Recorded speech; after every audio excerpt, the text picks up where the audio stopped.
saling terbuka, nggak ada yang ditutup-tutupi.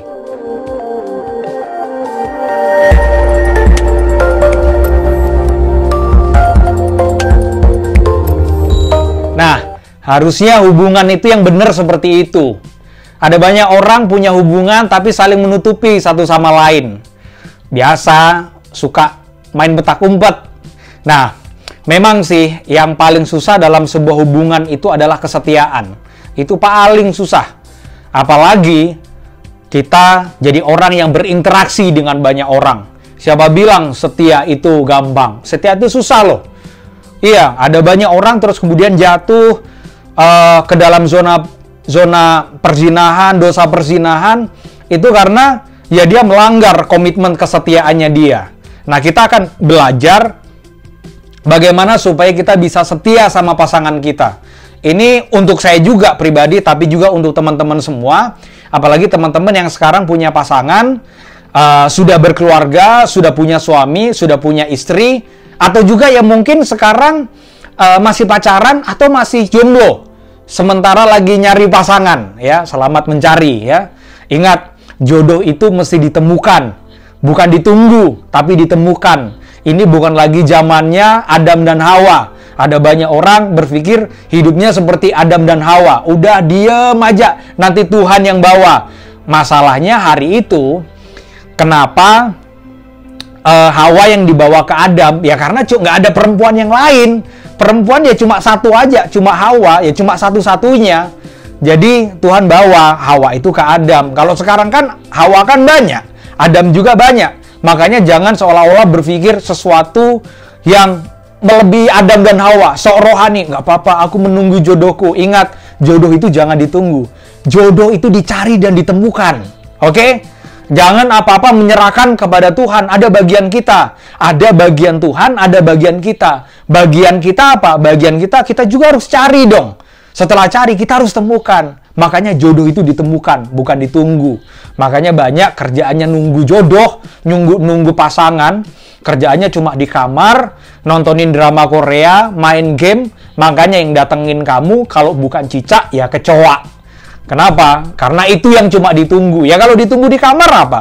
Di kamar kan tempatnya cicak sama kecoa. Apalagi kamu nggak kemana-mana, punya temen juga nggak punya, berinteraksi dengan orang juga enggak. Terus kemudian kerjaannya cuma main game di kamar, nontonin drama Korea sambil nangis-nangis, terus berpikir halu. Banyak orang itu punya cinta-cinta yang halu. Ngelihat orang tampan di TV, aduh nanti aku punya pasangan tampan seperti itu. Ngelihat perempuan cantik di TV, aduh nanti aku punya pasangan yang seperti itu. Iman itu harus bertindak. Iman itu bukan cuma duduk, diam di kamar, sambil menunggu jodoh dari Tuhan. Nggak lagi zamannya seperti itu. Makanya jodoh pasangan itu harus dicari dan ditemukan. Bisa saja teman terdekatmu, itu yang akan jadi pasanganmu. Bisa aja tetangga sebelah rumahmu, itu nanti yang akan jadi pasanganmu.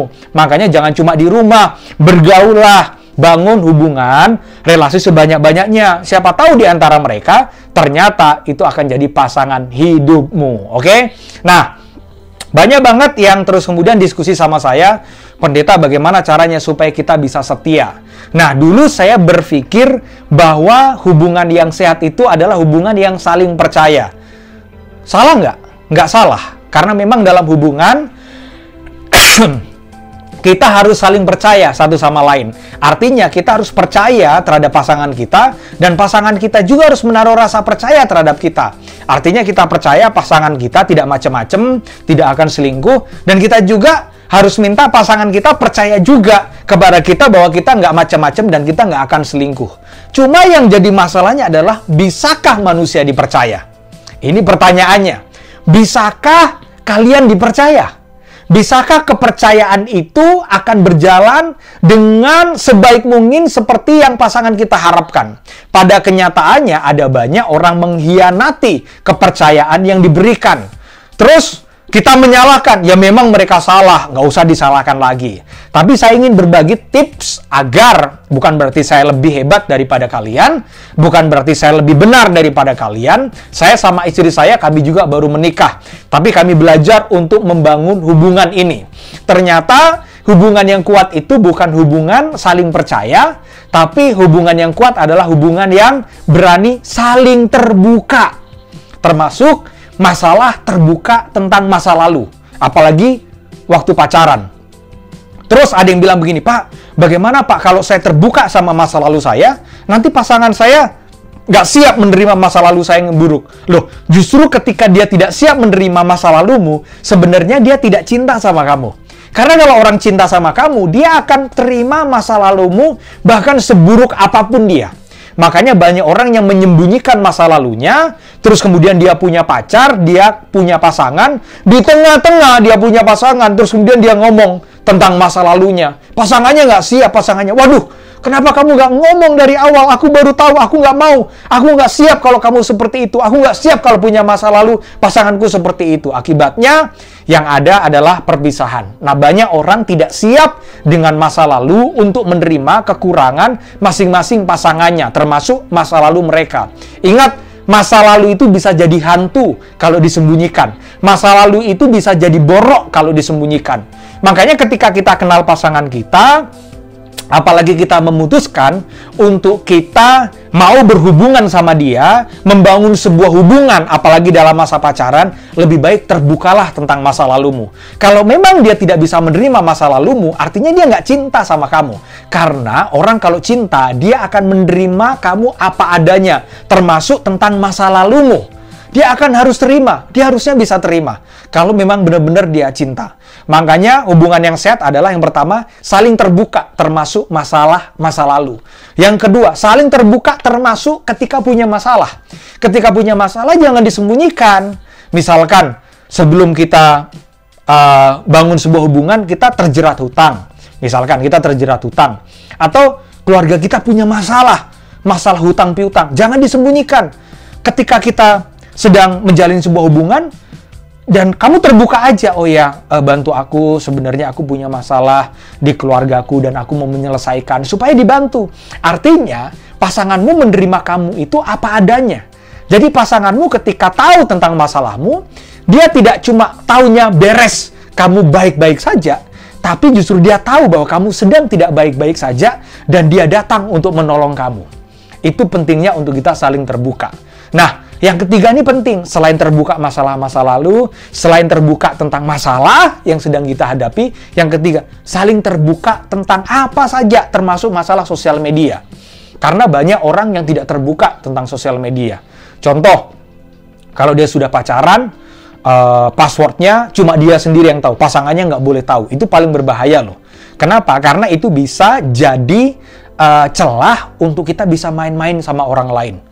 Dan itu paling berbahaya. Makanya kalau kita punya pasangan, bener-bener, apalagi kalau saya ngomong ini berarti ngomong pasangan yang sudah serius untuk membangun masa depan ya, berarti sudah serius untuk membangun kepada pernikahan. Bangun yang benar. Jadi, jangan terus kemudian masa lalunya, terus masalahnya, termasuk penggunaan sosial media, masing-masing tidak tahu. Karena sosial media itu berbahaya, apalagi Instagram, Facebook. Kan kita nggak pernah tahu yang ngechat kita, siapa yang nge-DM kita. Lebih baik saling terbukalah tentang masalah password. Kalau bisa saling terkonek, artinya pasangan kita tahu password kita apa, Instagram kita, semuanya tahu. Terus kita juga tahu password Instagram pasangan kita, Facebook, semuanya tentang sosial medianya. Jadi kalau ada yang chat aneh-aneh, kita bisa dibantu sama mereka. Contoh misalkan, kalau ada yang chat aneh-aneh ke saya, maka chat itu akan masuk ke pasangan saya yang hari itu belum jadi istri, masih jadi calon istri, masih pacar saya. Nah, ketika ada perempuan yang ngechat, chatnya udah bahasa aneh-aneh, aduh ganteng dia kamu ini. Maka pasangan saya katanya, halo ini siapa? Dia akan tanya. Nah, ketika tanya, saya akan jelaskan, saya nggak tahu dia siapa. Dia mungkin dia kagum, atau kalau enggak, memang kita kenal, oh ternyata dia teman, atau kalau enggak, oh dia yang naksir kita. Kan bisa juga ada orang yang naksir kita. Nah, supaya tidak terjadi konflik, kalau bisa saling terbuka. Dan kalau memang tidak ada apa-apa kan, ya nggak ada apa-apa kan. Orang kan bisa baca DM kita, memang DM-nya nggak ada apa-apa kok, nggak ada yang tersembunyi. Tapi kalau kita tutup-tutupin, aduh, kita nge-DM, dibalas, atau ada orang yang ngechat kita, terus kita diem-diem, itu paling berbahaya. Bisa-bisa kita tergoda nanti. Nah, Fungsinya untuk kita saling terbuka, supaya kita dibantu sama pasangan kita, supaya pasangan kita juga mengontrol kesetiaan kita. Ya Pak, yang penting saling percaya aja deh. Aduh jangan, beneran. Saya punya banyak teman yang cuma menyerahkan saling percaya. Akibatnya, masalahnya begini loh, manusia itu kuat mungkin ketika ada pasangannya. Ketika dia seorang diri, ya belum tentu dia kuat. Tapi kalau saling terbuka, saling dibantu, ada chat yang masuk, pasangan kita juga tahu. Kalau ada hal yang aneh-aneh, dia akan ngomongin kita, sayang, kamu kan sudah punya pasangan. Ingat, kamu nggak boleh aneh-aneh. Ayo belajar setia sama satu pasangan. Nanti kan kita akan bangun rumah tangga. Jadi, belajar dalam sebuah hubungan untuk kita tidak hanya saling percaya, tapi kita saling terbuka apapun itu. Dan ingat, tidak ada pasangan yang sempurna, yang ada adalah pasangan yang saling menyempurnakan satu sama lainnya.